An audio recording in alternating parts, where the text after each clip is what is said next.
اللہ کے نزدیک عیسیٰ کی مثال آدم جیسی ہے۔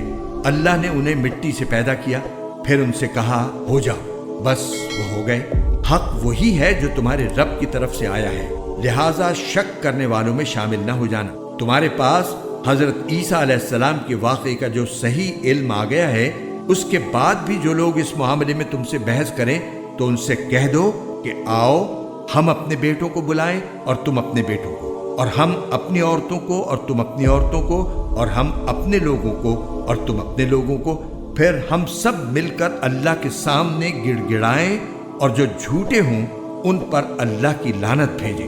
یقین جانو کہ واقعات کا سچا بیان یہی ہے، اور اللہ کے سوا کوئی معبود نہیں ہے، اور یقیناً اللہ ہی ہے جو اقتدار کا بھی مالک ہے، حکمت کا بھی مالک۔ پھر بھی اگر یہ لوگ منہ موڑیں تو اللہ مفسدوں کو اچھی طرح جانتا ہے۔